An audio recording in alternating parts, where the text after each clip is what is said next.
Bueno, en fin, vamos a ver, empezamos. En el siglo XV en España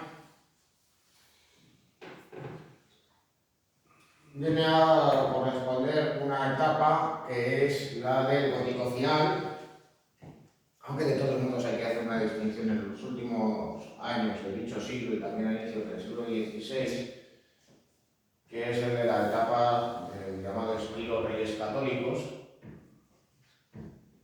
aunque de todos modos hay, digamos, unas variaciones regionales entre unas áreas y otras. Digamos que la corona de Castilla se viene a desarrollar en el estilo Reyes Católicos y en otras zonas pues vienen a estar influenciadas por otros modelos. Y en el caso de Navarra, como había sucedido también en el siglo XIV, la influencia francesa del estilo flamígero va a ser más evidente que en ningún otro sitio.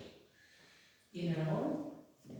Ya veremos si tenemos algún ejemplo, pero claro, si el siglo XIV fue una etapa de crisis en la corona de Castilla, en el siglo XV sucederá precisamente eso en la corona de Aragón. Ni más ni menos que en la segunda mitad de dicho siglo en Cataluña se vivieron a falta de una o dos guerras civiles.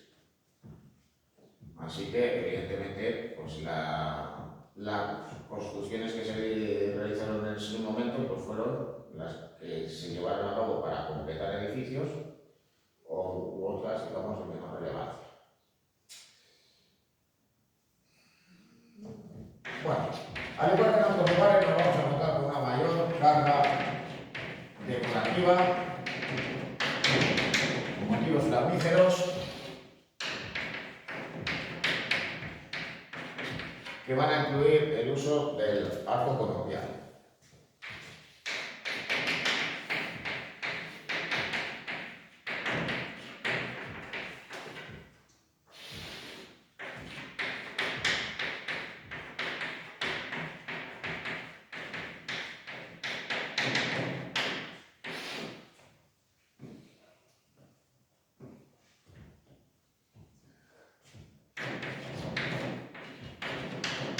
También nos vamos a encontrar con modelamientos más complejos,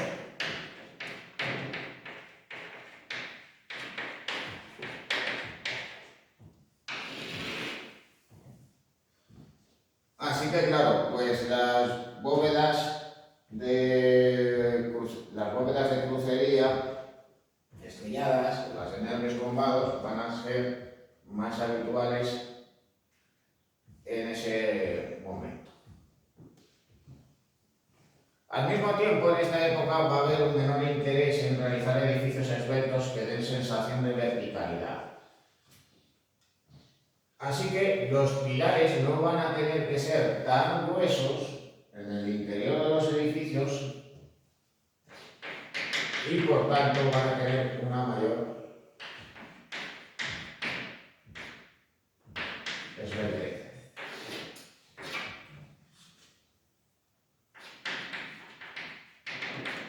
Es decir, esto permitió la aparición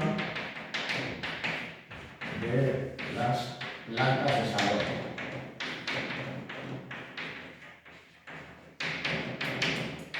Ojo, que este tipo de construcciones que había mencionado que correspondían a las iglesias y catedrales venían a tener también su equivalente en las construcciones civiles.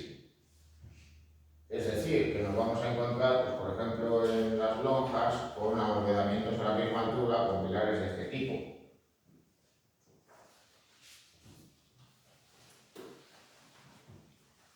Al fin y al cabo, si era un lugar destinado a las transacciones comerciales, ¿qué sentido tenía que tuvieran unas bóvedas elevadas a una gran altura con pilares tan gruesos o incluso más que el ancho de esta clase?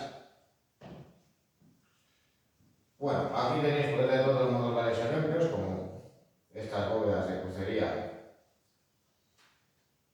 con nervios combados de la Catedral de Palencia y el claustro de la Catedral de Pamplona, donde ya observamos también un mayor encarnamiento ornamental, aunque en la tracería calada, curiosamente, lo que mantiene es el uso de papel, que va a ir desapareciendo porque preferentemente lo que se va a utilizar en las fachadas, en las portadas, es el arco conopial.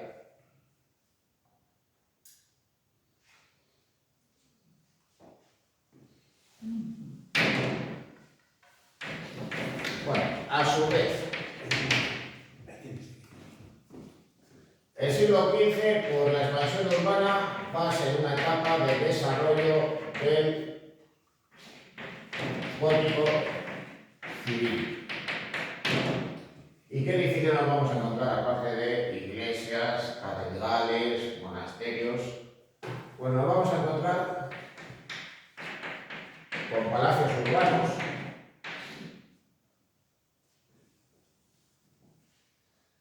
que hasta cierto punto podrían asemejarse a castillos, porque van a tener muros altos y van a tener torres.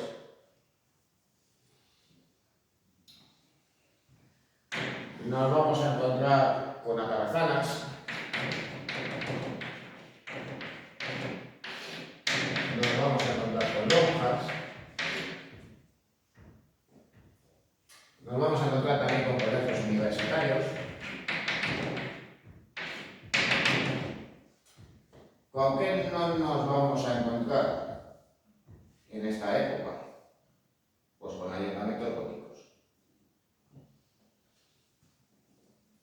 A diferencia de lo que vino a suceder en Italia, en los Países Bajos o en el norte de Europa, donde las ciudades tenían un peso mayor por la inexistencia de un poder fuerte en manos de la nobleza o en manos de los reyes.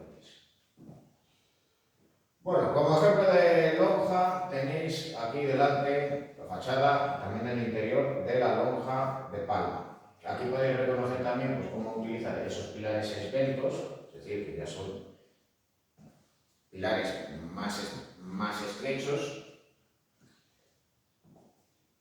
que sostienen esa bóveda de crucería y que permiten, por tanto, que el espacio, digamos, sea amplio y diáfano.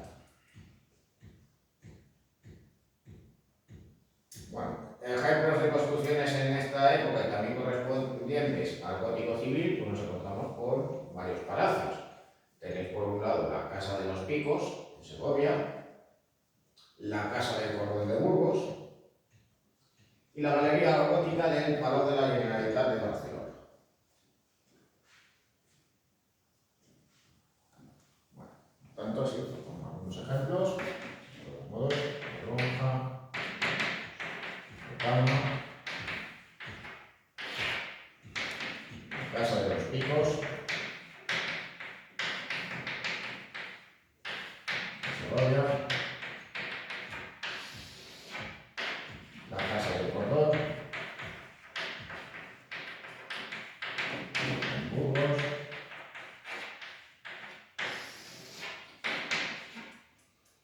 la Galería Gótica en Barcelona,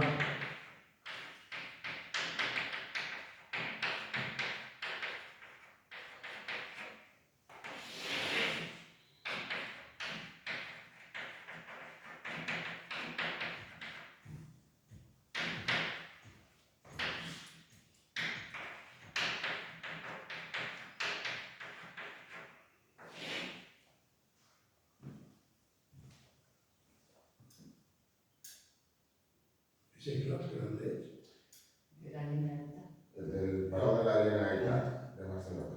Digamos que es la parte más antigua conservada dentro del mismo. Y lo de parte de... En cuanto a colegios universitarios, pues cabe citar como ejemplo el claustro de las escuelas menores de Salamanca, donde se va a emplear un arco acortinado.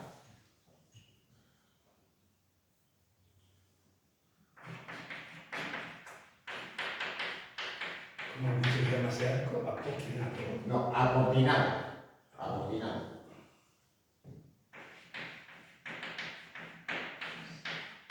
Es un arco, pues evidentemente, ornamental, que se emplaza pues, en un lugar que posibilita, por tanto, el empleo de esa forma caprichosa y no recurrir a elementos pues, puramente estructurales. Es un edificio que de todas maneras está pues, a medio camino del gótico y el renacimiento, por eso en el remate hay una balaustrada.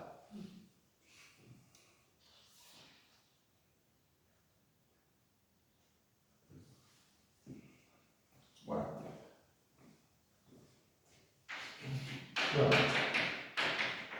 en los años finales del siglo XV,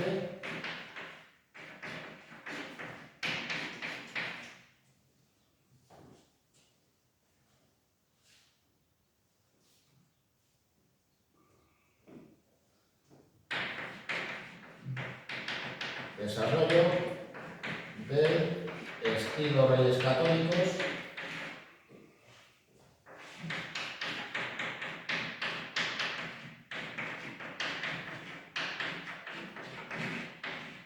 con una mayor carga ornamental si cabe,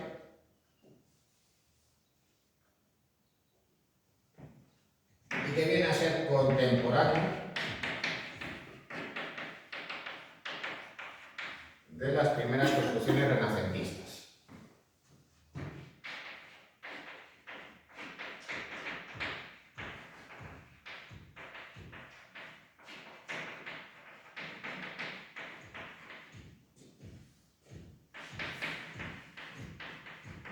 Basta con citar como ejemplo lo que sucede en Valladolid.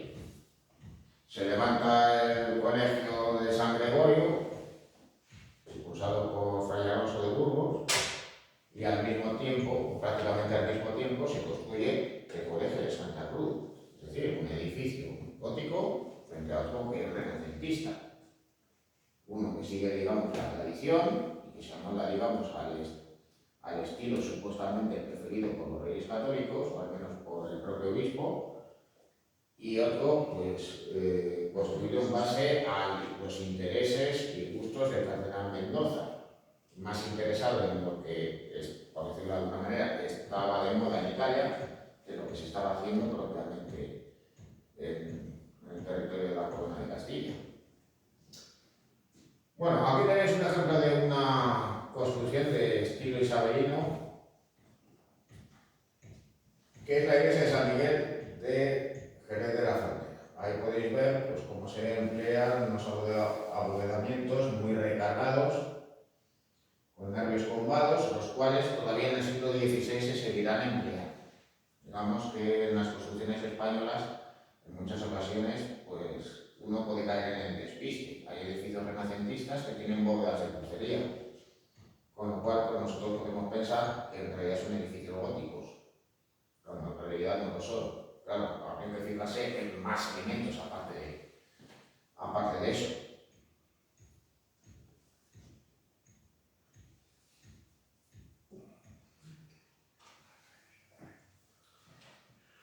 Bueno, ¿y qué viene a caracterizar este estilo? Pues nos vamos a encontrar en muchas ocasiones con un auténtico horror vacuo y decorativo, en el cual, pues, se van a combinar elementos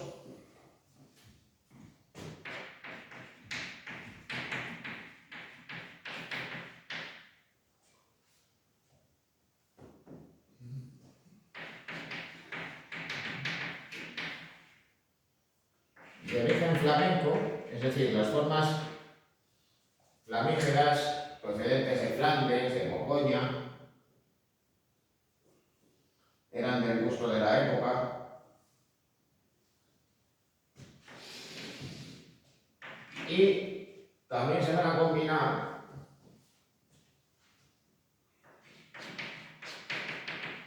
con otros de tradición hispano-musulmana.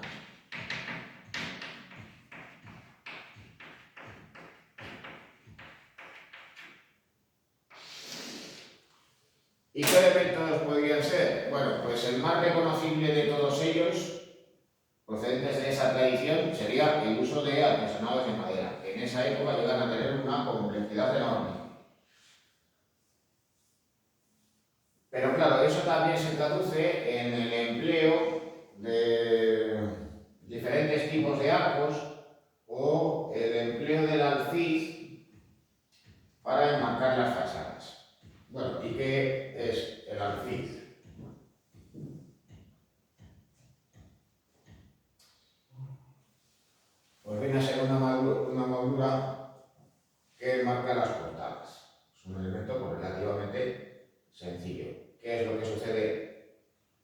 esa época, bueno, pues que, por ejemplo, puede ser, digamos, un elemento así de simple que, por ejemplo, enmarca esta portada con un arco conopial.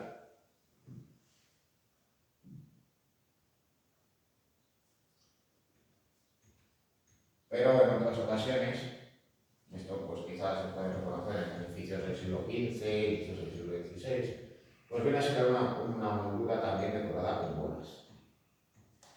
Eso pues en muchas ocasiones en pequeños palacios, casas señoriales de la época, repartidos por diferentes lugares, los podemos reconocer.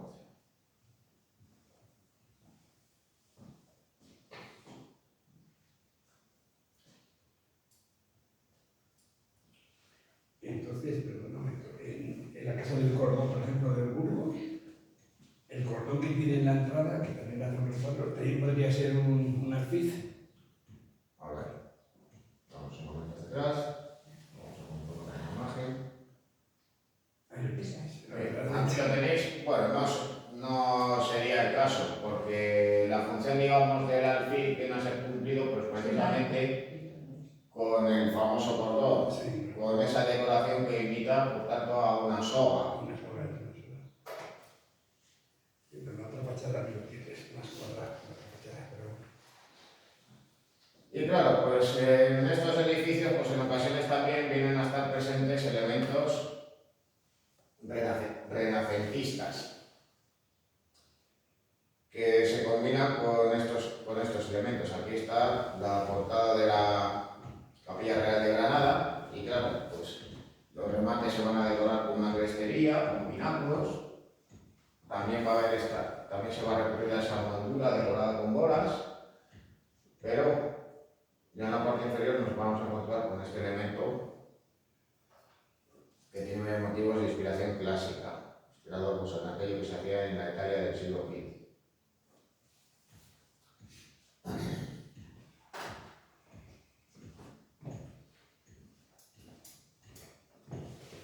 Bueno, llega a un gran abigarramiento decorativo, aunque no se hace extensivo a todas las partes del edificio.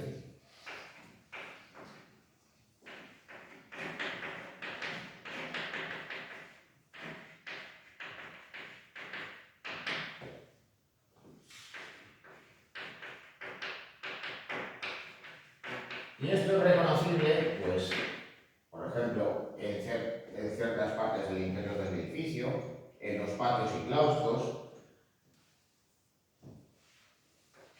y en las portadas. Van a aparecer las llamadas portadas retablo, porque con el tiempo las portadas góticas van acumulando cada vez más motivos decorativos, es decir, que no solo se va a decorar con escultura los pórticos, sino que van a aparecer motivos ornamentales y esculturas en otras partes de la fachada, hasta que la decoración viene a cubrir prácticamente todo ese paño, semejando la escultura de los retablos. De lo que se llama, por tanto, portadas retablos. O también llamadas, bueno, pues, fachadas telón, porque vienen a enmascarar en ocasiones la escultura del edificio. Bueno, un ejemplo de ello es la portada de San Pablo, una portada que se inicia en estilo gótico, aunque luego se completa pues, en estilo plateresco, y aquí tenéis pues, en detalle parte de la misma, realizada por Simón de Colonia, bajo encargo de la misma persona que encargó el colegio de San Gregorio, Fray Alonso de Burgos, que por cierto aparece retratado aquí, de rodillas en posición orante.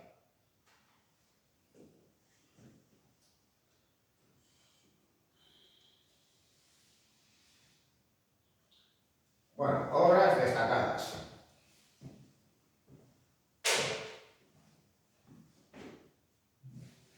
Por citar de todos modos, pues algún edificio más que os había señalado antes.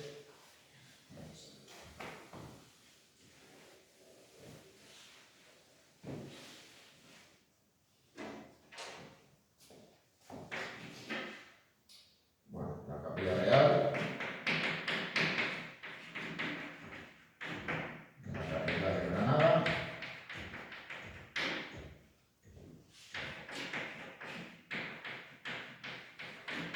La catedral granadina, pues digamos que su construcción se adaptó a lo largo del tiempo y una de las primeras partes concluidas fue precisamente esa capilla. Luego ya con posterioridad se concluiría el edificio en estilo renacentista. Luego también la iglesia de San Pablo de Valladolid, como bien la pertenecía al monasterio de San Pablo de Valladolid.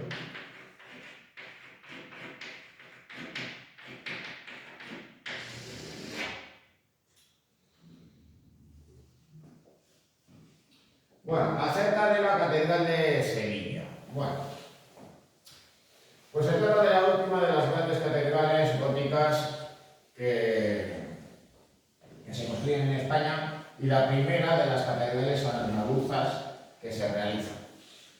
Ya con posterioridad, pues se realizarán las de Jaén, Úbeda, Granada, Málaga. También la propia catedral que se levanta en la Mezquita Mayor de Córdoba.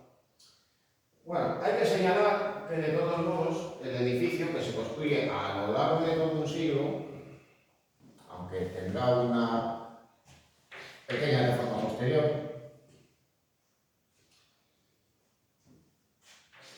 se levantó sobre la antigua Mezquita Mayor de Sevilla.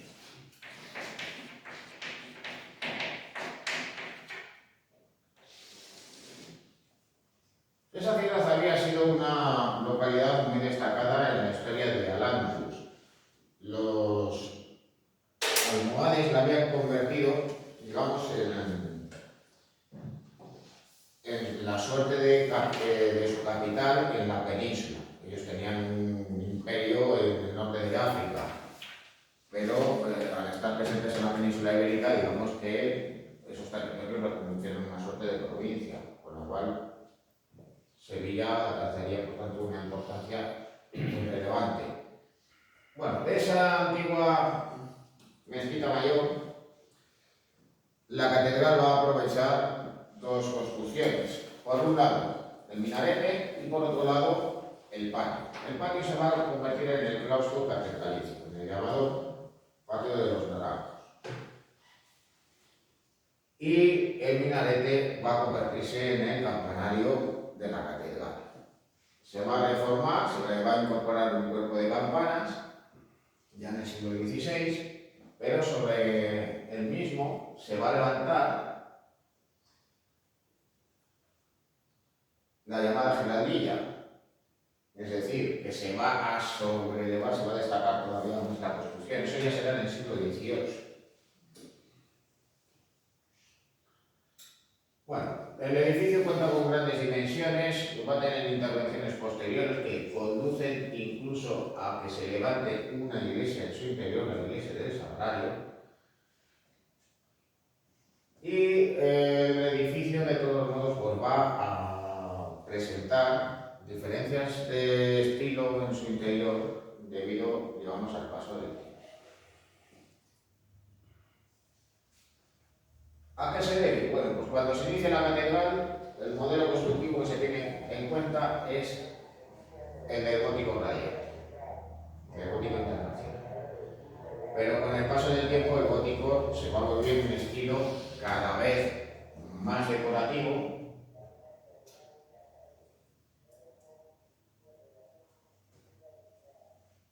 aún así, de todos modos, digamos que esta construcción viene a corresponder, digamos, de manera general a este tipo de edificaciones y no ya a los del gótico de estilo isabelino.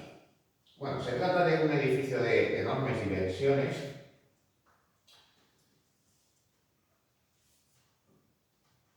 De hecho, es la construcción gótica más grande en España, que cuenta con 5 naves y cuya construcción además tiende a la horizontalidad. Por ello, tanto la nave mayor como el crucero no destacan, digamos, especialmente en su elevación. Bueno, aquí tenéis la planta, por un lado con la puerta de San Cristóbal, por un lado, y la puerta del Perdón por otro, que da acceso al patio de los Naranjos. Aquí tenéis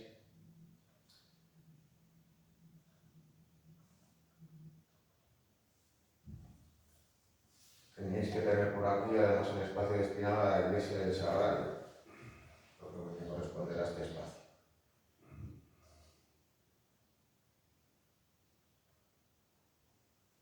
Bueno, aquí tenéis la vista del exterior y donde podéis observar de todos modos, pues hasta cierto punto, pues una semejanza en cuanto a los alzados con la Catedral de Palma de Mallorca, en esa tendencia a la horizontalidad, no ya porque el edificio tenga escasa altura, sino por la construcción de cinco naves, aparte de las capillas entre contrafuertes.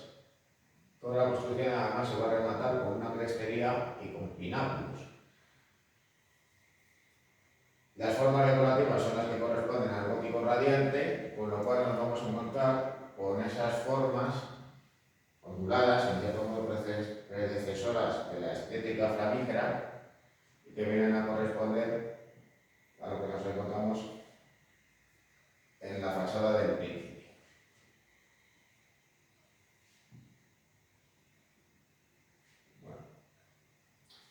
Aquí las diferentes portadas donde nos vamos a encontrar con gabletes por un lado, pero también con el uso de arcos conopiales, como podéis observar aquí en la portada de los Reyes Magos. ¿A qué se deben, digamos, estas formas? Pues el trabajo de arquitectos franceses en el edificio. Traen esos modelos procedentes de la Francia de la época y por tanto estos van a estar presentes en este edificio. Si se hubiera empezado a edificar más tarde, si se hubiera iniciado su construcción a mediados del siglo XV, pues seguramente hubiera incorporado pues, más elementos ornamentales de tradición hispano-flamenca o de tradición hispano-musulmana. Aquí tenéis el interior del edificio, donde se van a emplear bóvedas de crucería simple, aunque va a haber espacios donde ya va a haber una complicación mayor. En el caso de la nave mayor, de todos modos, se va a utilizar una espina, así que va a tener 6 kilómetros en lugar de 4, pero no son bóvedas de crucerías espartitas. Otras imágenes del interior, aquí podéis ver claramente la espina que recorre la nave mayor, en la parte donde se encuentra el coro catedralicio. Los pilares llegan a tener un gran grosor, aunque de todos modos el espacio tiende más bien a cierta diafanidad, por esa tendencia a la horizontalidad, es decir, que tiene presente, digamos, ese modelo de las plantas de salón, aunque naturalmente, pues en este caso se van a emplear pilares muy gruesos. Bueno, luego hay que señalar estos abovedamientos que tenéis ahí. Bueno, el edificio se concluye a inicios del siglo XVII, pero no mucho tiempo después se hunde el cimborrio y las bóvedas que se encuentran junto a ellas quedan severamente dañadas. Había que reconstruir, por tanto, las bóvedas. Y le van a encargar la reconstrucción de ese espacio a Rodrigo Gil de Ontaño. Este ya es un arquitecto renacentista, es un arquitecto perteneciente al plateresco, que trabaja en Segovia, que trabaja en Salamanca, y claro, va a emplear esas bóvedas de crucería, de nervios bombados, con esos elementos decorativos que hacen que éstas tengan un auténtico rol vacui. De ahí eso que os estaba mencionando antes. Son bóvedas de crucería, pero no son bóvedas de estilo gótico.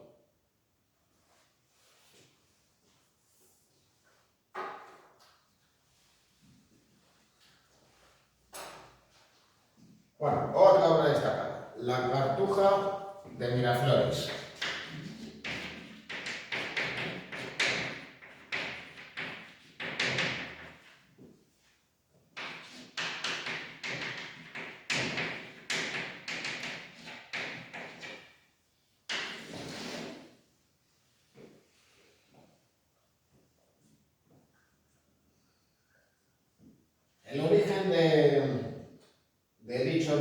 monasterio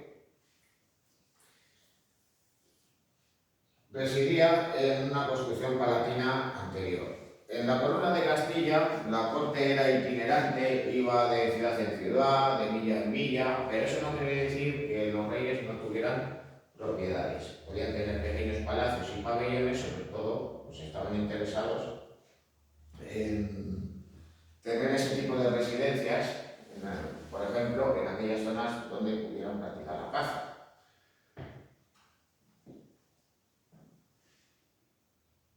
¿Qué era lo que pasaba con esos palacios? Pues muy habitualmente cuando los reyes fallecían se donaban a una orden religiosa y aprovechaban parte de la construcción para levantar un monasterio.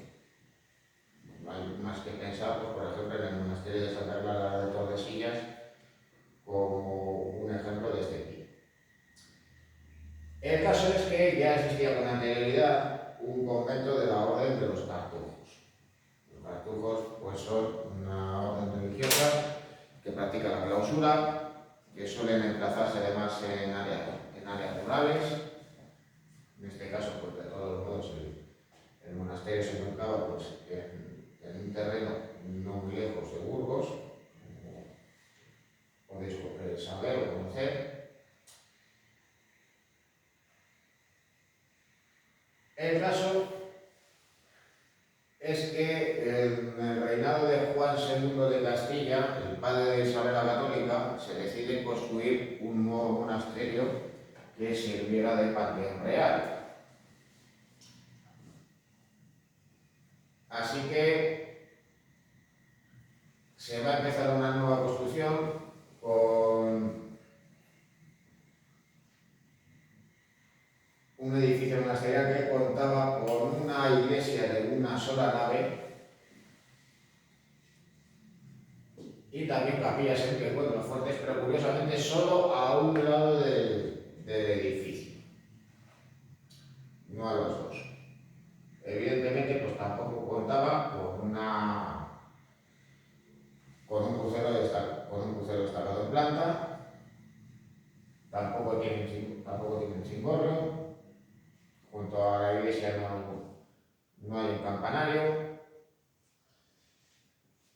Y claro, pues es un edificio de todos modos que puede parecer que en su planteamiento es sencillo y modesto, pero en esta construcción van a trabajar artistas muy destacados. Bueno, el edificio ve interrumpido su construcción, pero de todos modos cuando los reyes católicos se suben al trono, la construcción va a ser reanudada. Por eso se va a concluir finalmente en 1488. Por ello, ¿qué es lo que va a suceder en este edificio? Bueno, pues que va a estar presente el escudo de los Reyes Católicos, pero va a estar también presente el escudo de Juan II, no va a ser reemplazado, va a ser visible en la construcción. Luego, además, en el edificio pues, van a trabajar, digamos, los arquitectos y artistas más destacados que trabajaban por aquel entonces en Burgos. Los arquitectos Juan y Simón de Colonia por un lado y el escultor Gil de Sidoni. Bueno, en cuanto al edificio, aquí tenéis el interior de la iglesia, donde se va a utilizar una bóveda de crucería estrellada. ¿Qué has hecho ahí? Nada, que se ha superpuesto. Las dos imágenes. No, aquí se ha superpuesto. Dos textos. Las sí. Aquí un copia y pega un poco esto.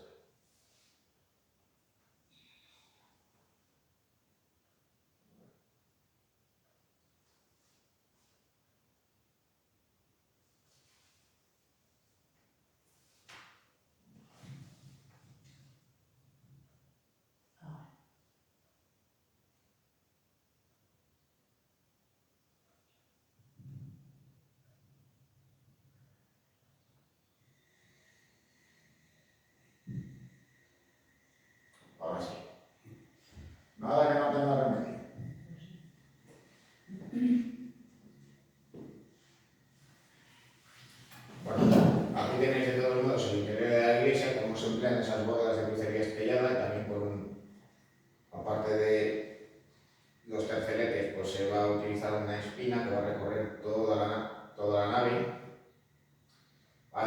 pues se va a decorar con una profusión de claves, siendo de mayor tamaño las que ocupan el centro de la bóveda, y más motivos ornamentales repartidos en los espacios del mismo, como puede ser pues esta decoración heráldica que os encontráis aquí, el escudo de armas de Juan II de Castilla.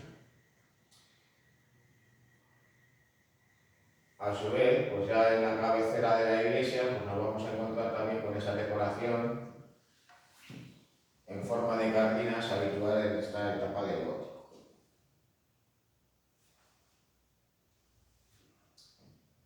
Luego ya de todos modos, pues ahí al fondo, pues lo que observáis es el retablo que realizó Gil de Siloé. También están presentes los sepulcros de Juan II de Castilla y de la reina Juana de Portugal De su hijo. y del infante don Alfonso, el hermano de Isabel la Católica y de Enrique IV de Castilla. ¿Qué pasa con Jesucristo? No sé que se ha confundido de clase. Bueno, sepulcros de todos modos lo vemos en la página. Aquí lo que tenéis es la sillería de coro, que simplemente se dispone a ambos lados de los muros. Bueno, ya fuera de los territorios de la Corona de Castilla, y como ejemplo de construcción civil, tenemos la lonja de la Sala de Valencia.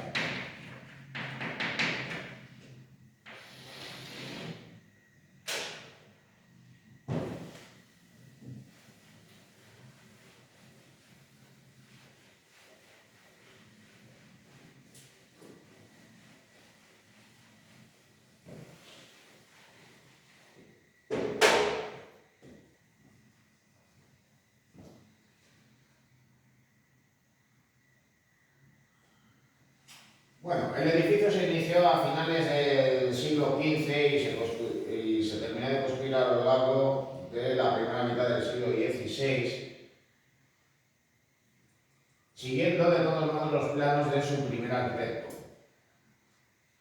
Francisco Valdemar. Claro, él falleció al poco y naturalmente que va a haber partes del edificio que correspondan a un estilo renacentista, pero de todos modos se respetaron los planos de la construcción y las intenciones de ese primer arquitecto pues sobre todo van a ser visibles en este espacio, la sala de contratación. Se trata de una edificación que exteriormente se asemeja a los palacios y a los castillos, con lo cual pues, nos vamos a encontrar con un exterior rematado con almenas y que cuenta con una torre y con una mayor sobriedad ornamental en el exterior, donde va a destacar curiosamente el empleo de arcos conopiales. También se van a incorporar pináculos al edificio, pero eso sí, adosados al muro y como elemento decorativo. Bueno, frente, digamos, a esa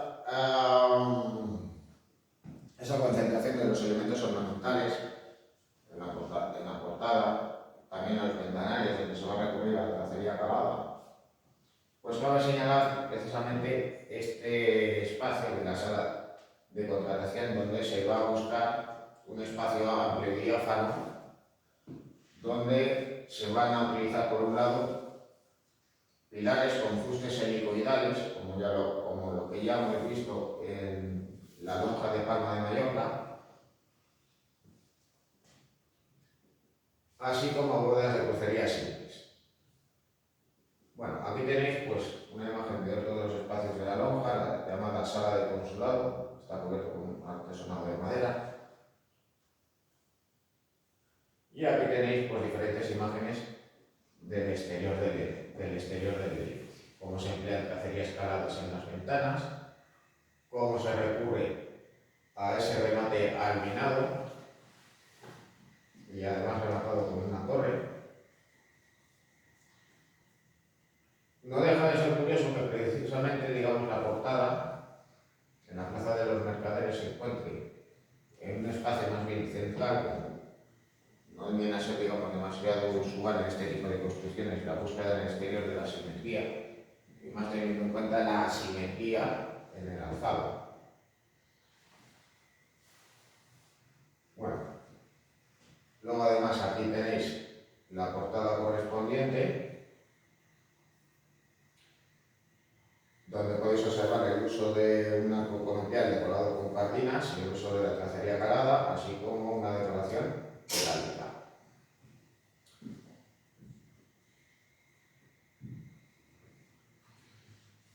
Bueno, esta sería de todos modos la portada posterior, la que quedaría, digamos, del otro lado y no en la calle, no en la calle. Digo, esta.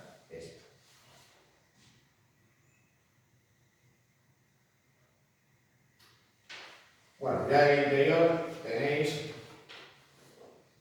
esta imagen de la construcción donde se emplea la bóveda de crucería simple, pero de todos modos que se viene a ornamentar también con otra serie de nervios que se van entrelazando entre sí y que acentúan esa sensación de ornamentación de recargamiento en el interior, al tiempo que se emplean esos pilares esbeltos con ese fuste helicoidal.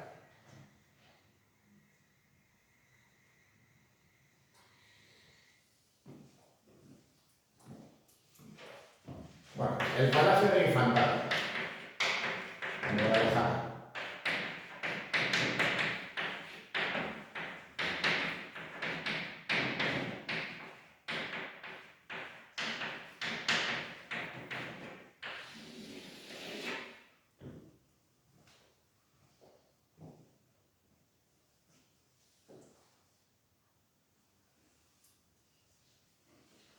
Bueno, el edificio se construye a finales del siglo XV, pero posteriormente va a ser reformado.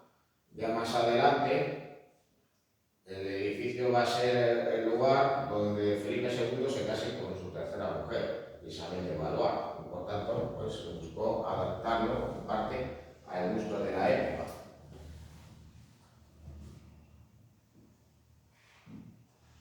De todos modos, en cuanto al edificio, hay que señalar que cumple con las características propias de los palacios y casas señoriales de la época.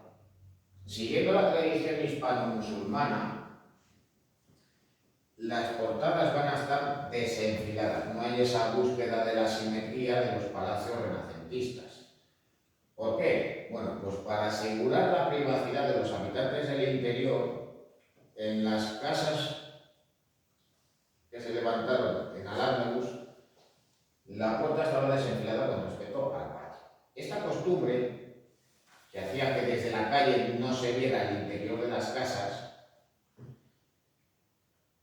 se va a emplear también en los territorios cristianos y por tanto va a estar presente en las construcciones góticas, incluso todavía en las construcciones renacentistas.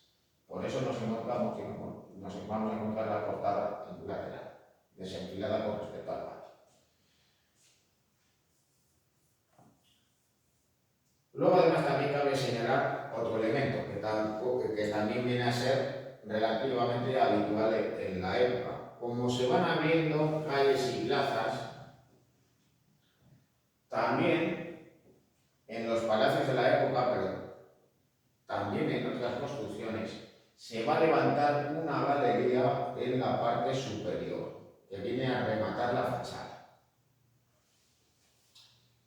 Bueno, ¿qué elementos decorativos nos vamos a encontrar tanto en el patio como en la fachada? Pues elementos de influencia flamenca y elementos de influencia mudéjar, así como otros elementos, digamos, propios del estilo Reyes Católicos.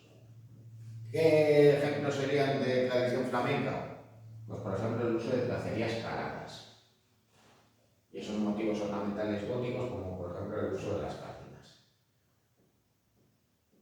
Luego también, por influencia hispano-musulmana, pues va a estar presente el uso de los mocárabes. Los mocárabes no solo se utilizaron como motivo ornamental en la Alhambra y en muchas construcciones granadinas, los mudéjares también recurrían a ese elemento. Y luego también, pues elementos, digamos, reconocibles dentro del estilo Reyes Católicos, pues van a estar el uso de puntas de diamante en la fachada. No es algo que solamente esté presente en la Casa de los Picos de Segovia. Y también el empleo de esa moldura decorada con bolas que hemos visto antes en los alfiles. Pues si no fuera esto suficiente, pues también se van a incorporar elementos renacentistas, como por ejemplo el uso de columnas de orden toscano y el empleo de arcos conopiales mixtilíneos. Bueno, aquí tenéis una imagen del exterior, donde veis esa galería que se abre, donde está presente el uso del arco conopial y las tracerías caladas, el uso de las puntas de diamante,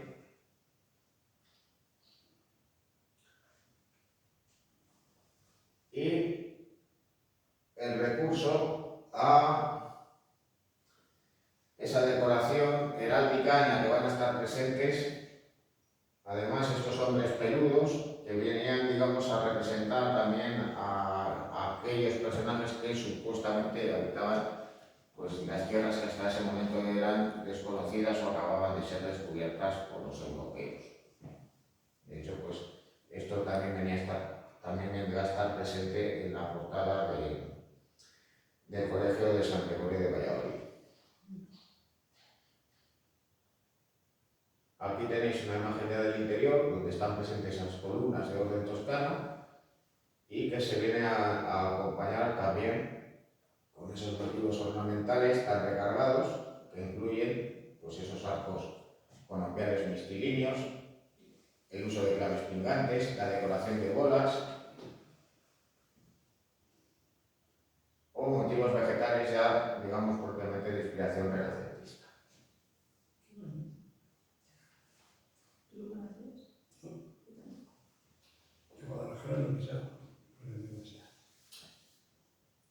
Bueno, el monasterio de San Juan de los Reyes.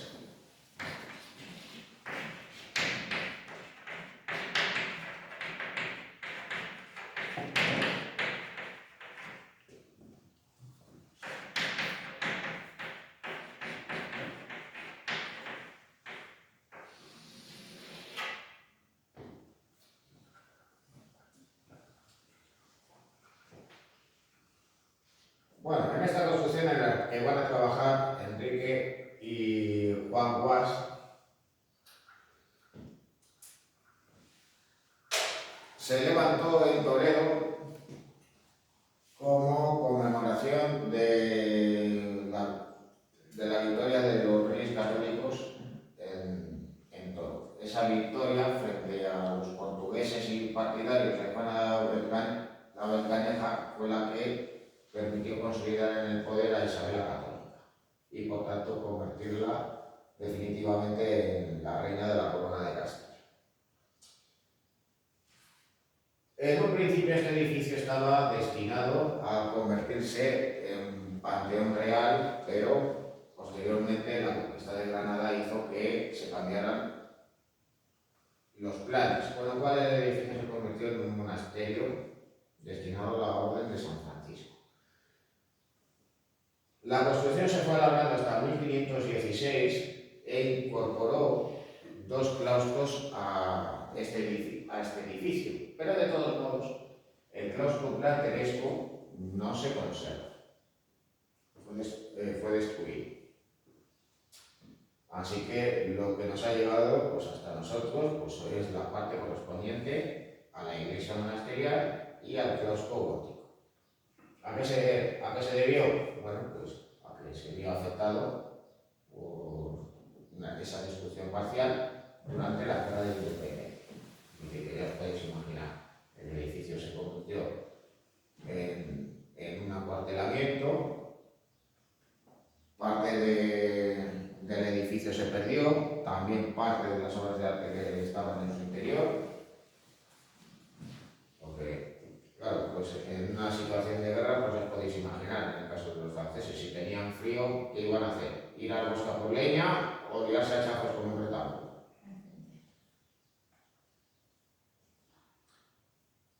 Bueno, de todos modos, y pese al estado en el que se encontraba, ya a partir de 1881 se emprendieron las primeras tareas de restauración para devolverle, digamos, ese esplendor original que tenía el edificio. Y de todos modos, pues cabe señalar un aspecto más que relevante. El edificio, de cara al exterior, es muy sobrio, pero en cuanto a su interior, pues nos vamos a encontrar con una gran riqueza ornamental, tanto en la iglesia como en el claustro. Nos vamos a encontrar con tracerías caladas. Nos vamos a encontrar con bóvedas de crucería de una gran complejidad. Nos vamos a encontrar con una gran profusión de elementos escultóricos y decorativos en los pretiles, también en los pináculos, en las cresterías. También en las bandas de elementos decorativos que nos vamos a encontrar en el interior están presente también la decoración heráldica.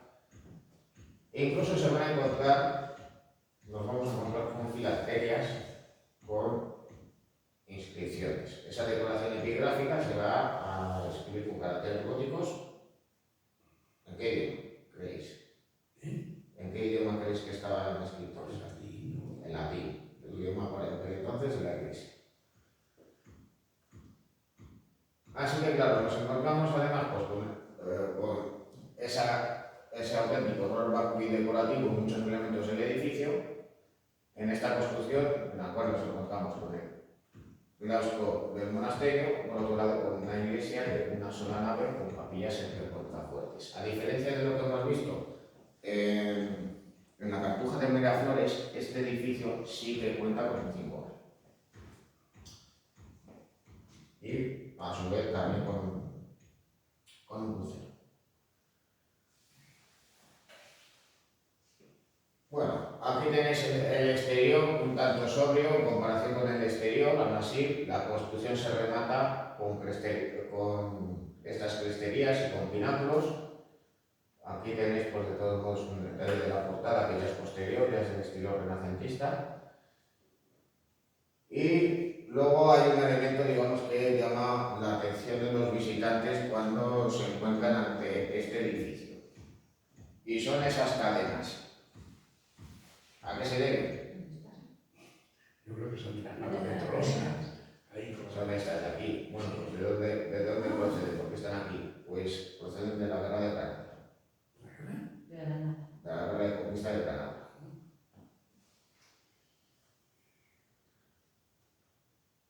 A mí me suena haber visto ahí un escudo heráldico muy grande de los Reyes Católicos en la fachada.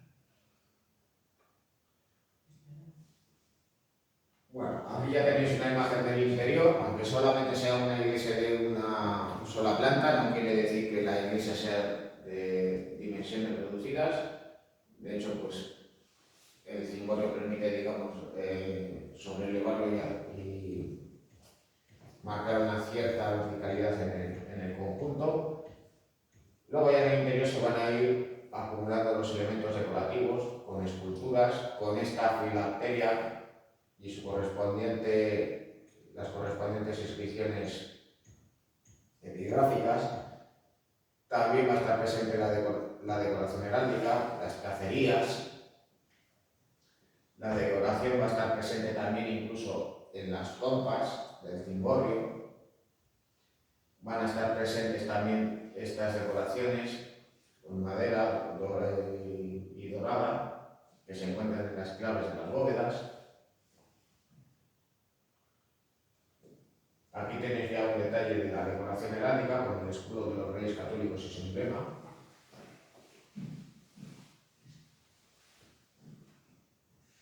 Y aquí ya más en detalle pues tenéis imágenes de las bóvedas, esas bóvedas de crucería con su correspondiente plementería, en la cual nos vamos a encontrar con nervios que simplemente cumplen con funciones decorativas, no con funciones estructurales. Bueno, ahí tenéis el interior del claustro, donde está presente también la bóveda de crucería estrellada y donde nuevamente nos vamos a encontrar con una decoración escultórica muy profusa en los pilares y en las tracerías de la parte inferior. La parte superior, con esos arcos mistilíneos, en cierto modo en esos arcos mistilíneos y conopiales, influenciados por el arte hispano-musulmán, presenta una mayor sobriedad, ya que al fin y al cabo pues allí se encontraban las habitaciones de los frailes.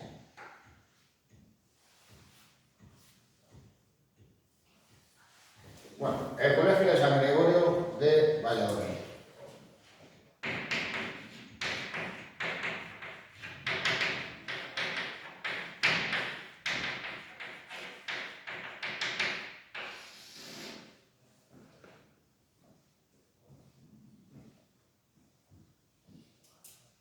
Bueno, el edificio pues actualmente es el Museo Nacional de Escultura, cuyo origen pues data del siglo XX y al fin y al cabo pues ¿por qué se emplazó allí y no en otro lugar? ¿O por qué no se creó en Madrid? Pues porque literalmente se habían ido acumulando pues diferentes elementos, esculturas, partes de retablos, después de los procesos de desamortización que se habían emprendido en diferentes edificios religiosos en la ciudad. Las esculturas fueron puestas en valor y eso pues dio paso a que se constituyera como un museo. Bueno, el edificio naturalmente cumplía con esa función correspondiente a las construcciones universitarias de la época. Se levantó en un plazo relativamente breve de tiempo, entre 1488 y 1496, bajo el mecenazgo de Fray Alonso de Burgos. Fray Alonso de Burgos era un miembro de la Orden de los Dominicos y que a su vez también fue obispo de Palencia. Hay que señalar que por aquel entonces Valladolid no contaba con su propio obispado y por tanto la ciudad pertenecía a la diócesis de Palencia.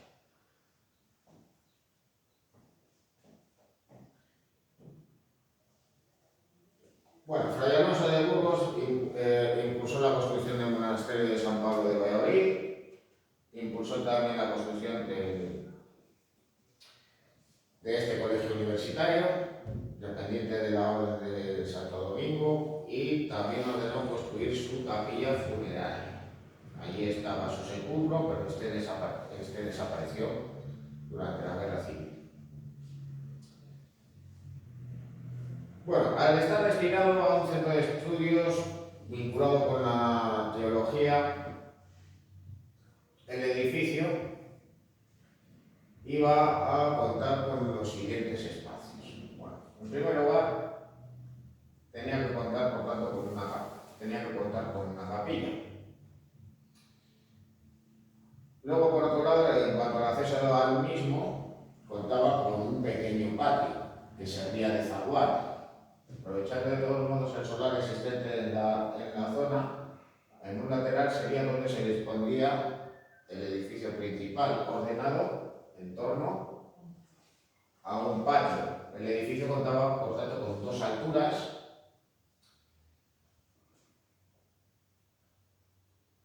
y luego además el edificio permitía el paso a otra nueva construcción, el llamado edificio de las azoteas.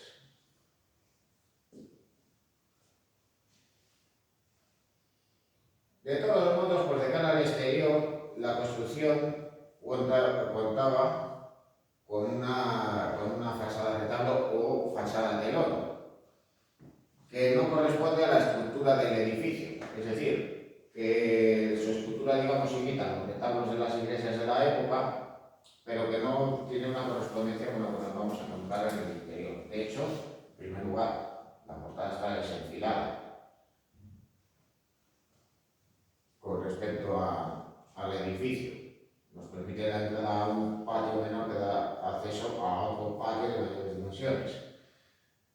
pero luego por otro lado esta portada se sobreleva con respecto al alzado de la construcción, como podéis comprobar de todos modos en este grabado del siglo XIX.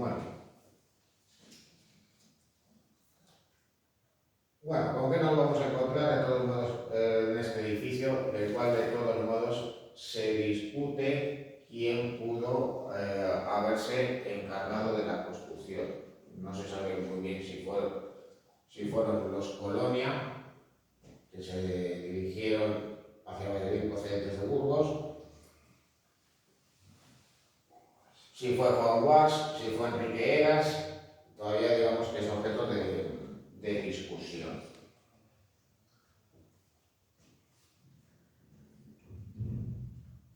Bueno, en el edificio, por tanto, en el exterior, nos vamos a encontrar con un auténtico horror vacui en la fachada.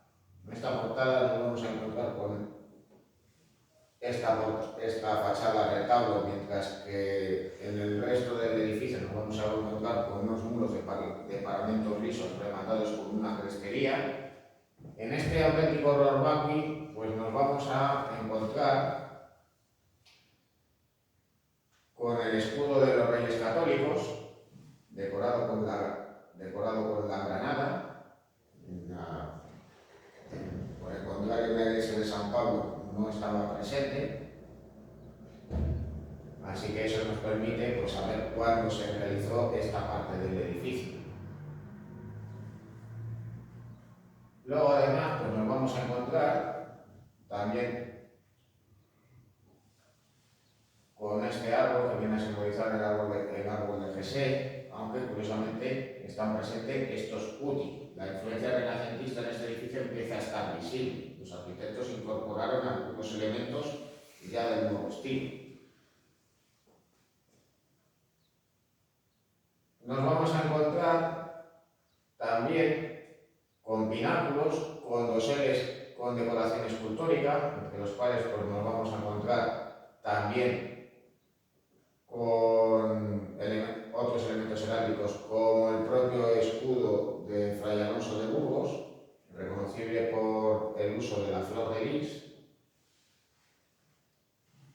Nos vamos a encontrar con esos hombres peludos, representantes, digamos, de aquellos que se consideraban que habitaban esos pueblos que había mencionado antes, los territorios que se habían descubierto en América o en otros lugares ya del continente africano, y que en cierto modo pues, formaban parte del imaginario popular.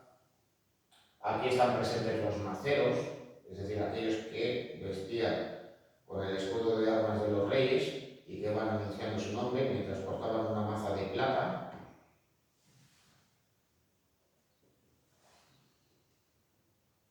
Están visibles las tardinas, también el uso de cables pingantes, el uso de un arco conopial estilíneo que enmarca a su vez un arco carpanel.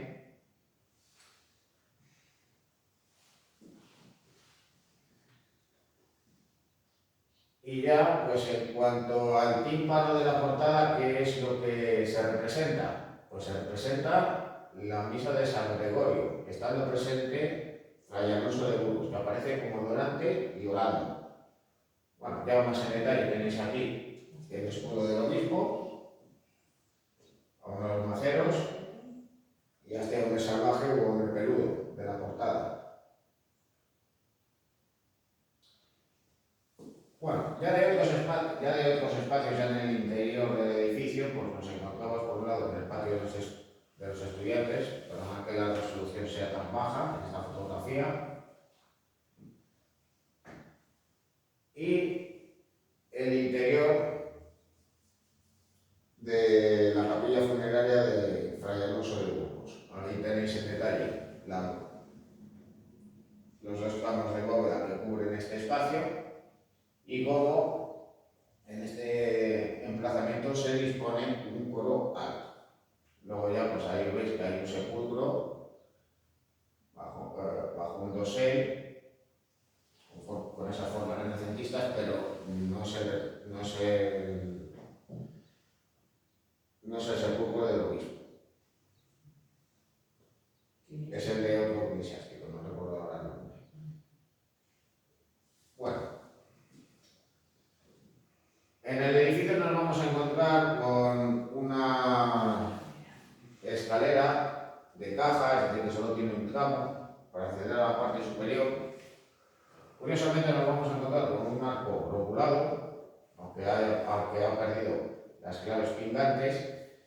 que permite dar paso a este espacio donde van a estar presentes elementos góticos, estas formas, digamos, un tanto entrelazadas, semejantes a las que se utilizan en las tracerías, pero también en los pretiles de estas construcciones del siglo XV. Va a ser visible el uso de la decoración heráldica, ahí el espacio destinado a los escudos de Fray Alonso de Burgos tienen una gran relevancia. Hay elementos de tradición hispano-musulmana, como el uso de este artesonado de madera, y también elementos ya más novedosos propios del Renacimiento, como es el uso de este almohadillado. No se utiliza pues, realmente como se utilizaba en las construcciones italianas del siglo XV, pero claro, estas formas empiezan a difundirse por medio de grabados y gracias también a la aparición de la imprenta. Y claro, pues se empieza a saber en España qué era lo que se estaba haciendo en Italia, con lo cual se van a incorporar estos elementos decorativos renacentistas a esta construcción. Bueno, en cuanto al patio del colegio, ¿con qué nos vamos a encontrar? Pues con una gran profusión decorativa en la planta superior, menor en la planta baja, donde nos vamos a encontrar con pilares, con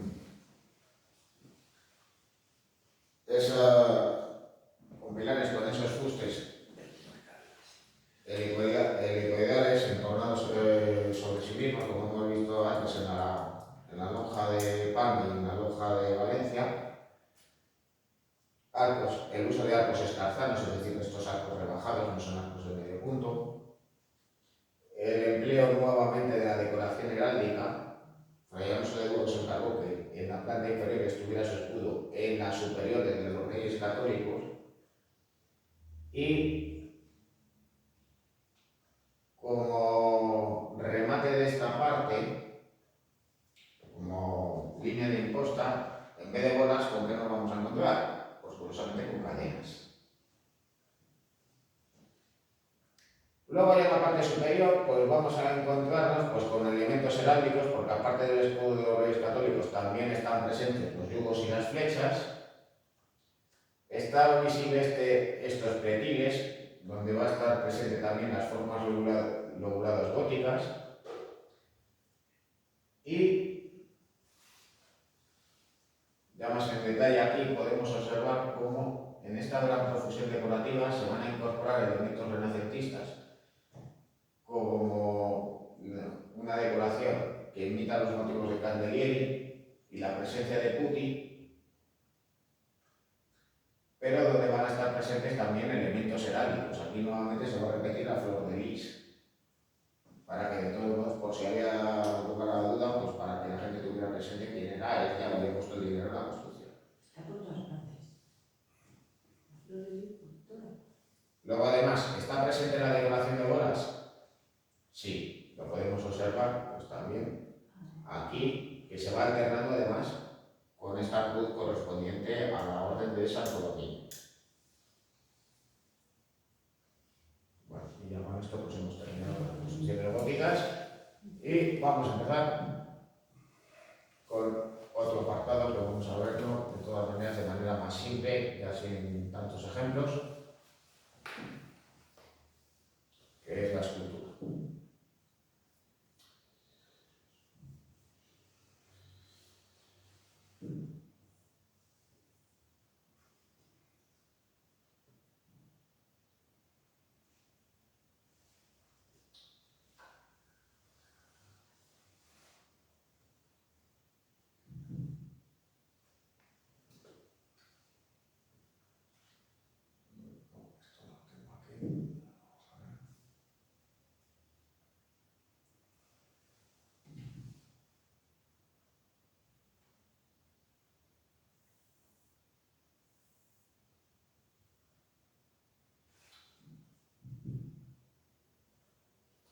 Bueno, en escultura, más que ver ejemplos de lo que se hace en Alemania y Flandes, de lo que se hace en Italia, de lo que se hace propiamente en España, hay pues algunos elementos que, por digamos especificar realmente qué son, pues digamos que conviene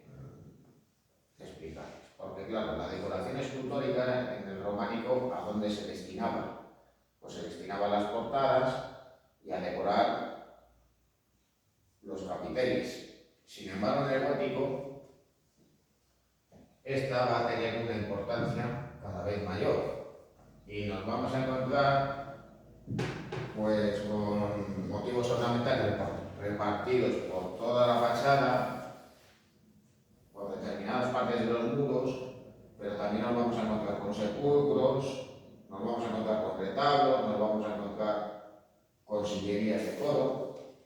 Bueno, aquí pues ya en detalle lo que tenéis delante, que es pues un retablo con esculturas y con relieves.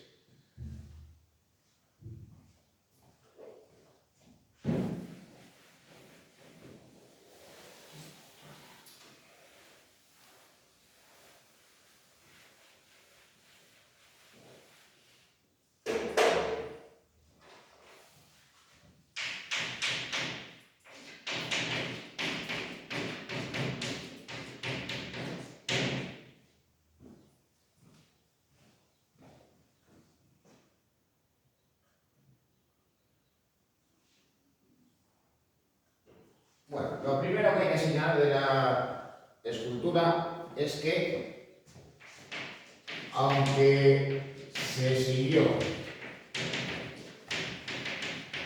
realizando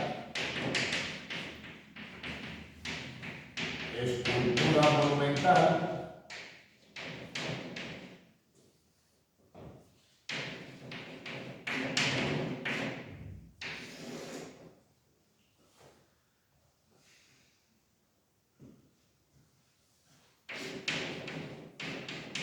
portadas, manchadas,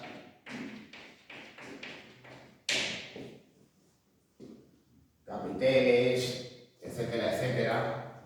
Incluso también en las gárgolas del exterior de los edificios para desaguar los tejados. En el gótico nos vamos a encontrar con una importancia creciente de la escultura exenta.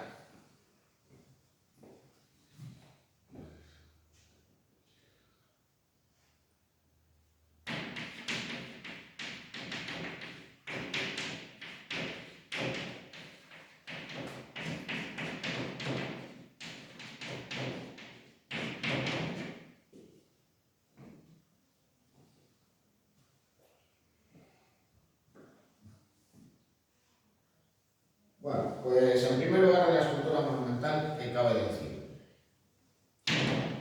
Que las portadas van a ser semejantes en su decoración con las góticas.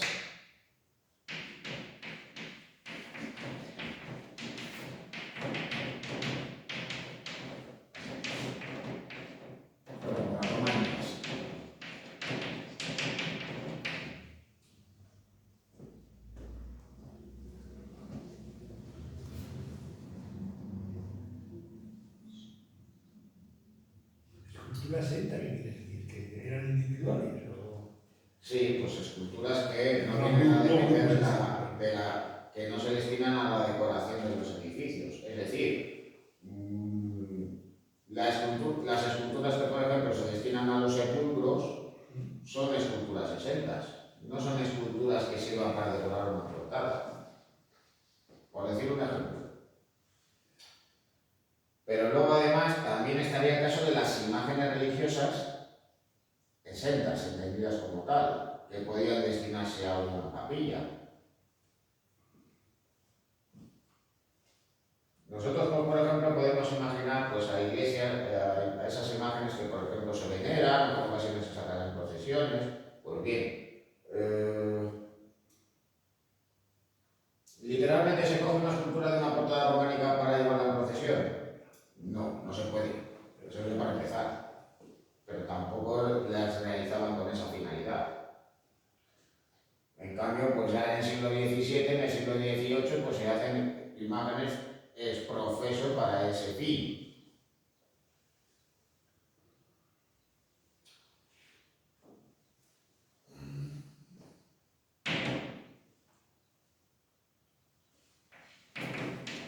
Bueno, ¿qué diferencia nos vamos a encontrar entre una portada románica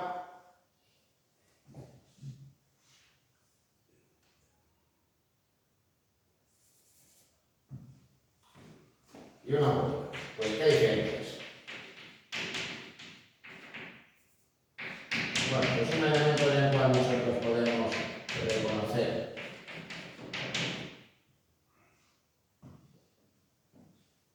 independientemente del uso de un arco de medio punto o de un arco apuntado, este tipo de portadas es por, en primer lugar, la disposición longitudinal de las figuras de las arquivoltas. En el románico se disponían de manera radial.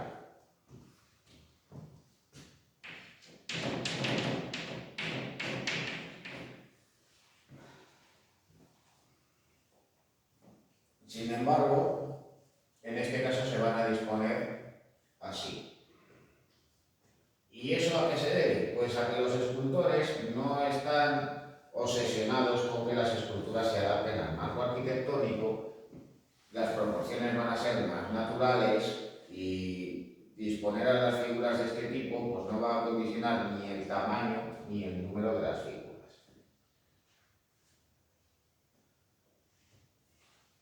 Luego, por otro lado, nos vamos a encontrar una disposición por bandas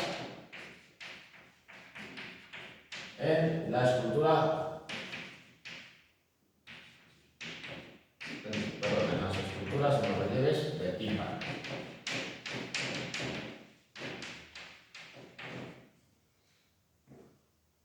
Como tenéis ahí en la portada de Sarmental y de Burgos.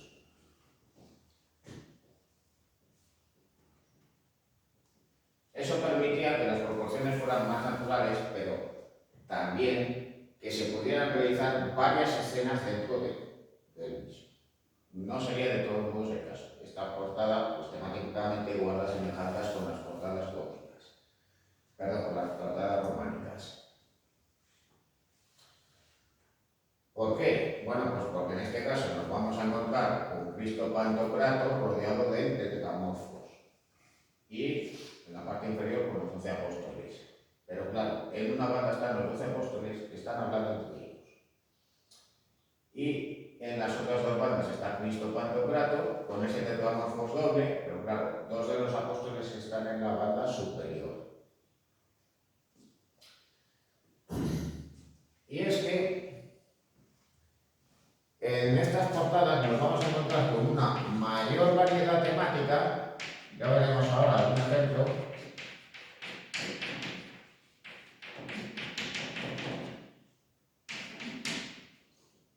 Y también nos vamos a encontrar con un desarrollo historial.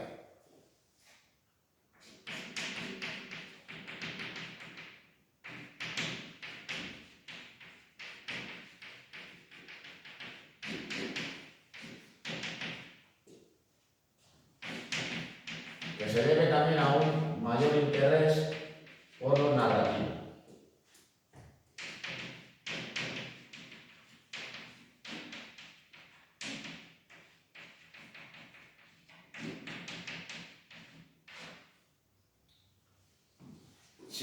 Si a los escultores les encargaban realizar una portada relacionada con la vida de Cristo,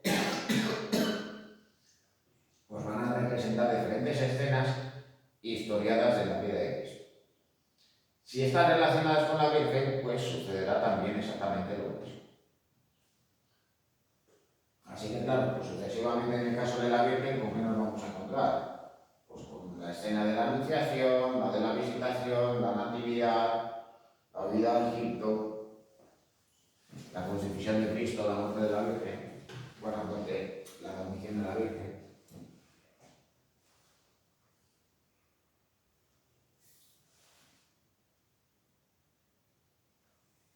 Algunos ejemplos, pues ya de todos modos, iniciales, pues sería este caso, el pórtico real de la Catedral de Chartres, el edificio es románico, pero la portada es protogótica, donde ya nos encontramos en los dos laterales con esa disposición en bandas. pero las esculturas de todos modos se adaptan al marco. Las que están en las canvas son esculturas muy estilizadas, eso sí, aquí ya nos encontramos con esculturas también dispuestas radialmente.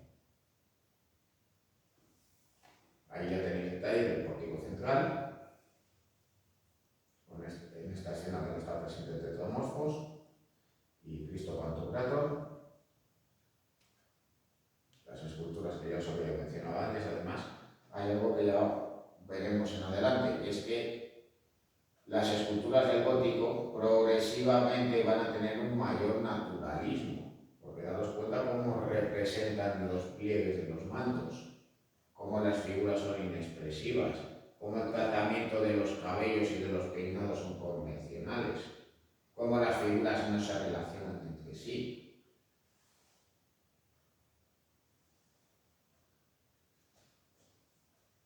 Bueno, ya del siglo XIII y posterior a la portada de Sarmental de Burgos, pues nos encontramos con la portada de Sarmental de León. Bueno, aparte de la imagen de San Froilán en el tímpano, ¿con qué nos vamos a encontrar? Pues con este apostolado, donde estas figuras van a hablar, van a relacionarse entre sí. Nuevamente el Tetramorfos es doble, como en Burgos, y nuevamente las esculturas que están en las arquivoltas, que se trataría de ángeles, están dispuestos de manera radial.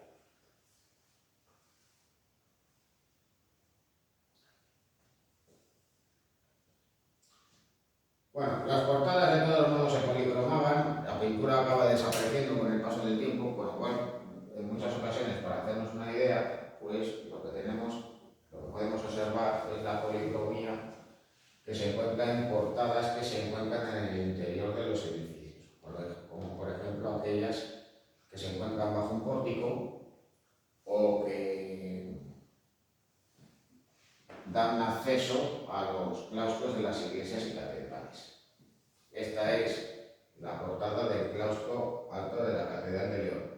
Y en este caso, fruto de esa mayor variedad temática que va a estar presente en la escultura gótica, ¿qué es lo que va a aparecer? Pues algo infrecuente en la escultura románica, que es la escena del bautismo de Cristo.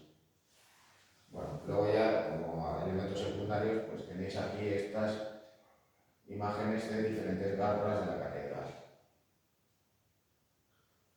Bueno, como la decoración acaba siendo más profusa y está más presente en todas las partes del edificio, en la catedral de Burgos, en el mainel de la parte superior, aparte de emplear una tracería calada, pues ¿quiénes van a estar presentes?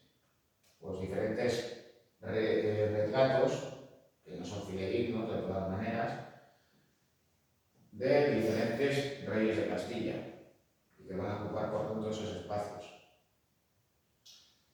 Bueno, como ejemplo de escultura exenta, esta ya no es una escultura española. Y para que no penséis que solo las esculturas de madera policromadas y doradas se realizaban en España. Bueno, pues aquí tenéis una, pues además con una composición muy compleja de ese grupo escultórico, que es de San Jorge y el Dragón, que en este caso pues, se encuentra en la Catedral de Estocolmo. Bueno, y ya con esto pues lo vamos a dejar por aquí. Es este mismo, San Jorge. ¿Eh? Es este mismo.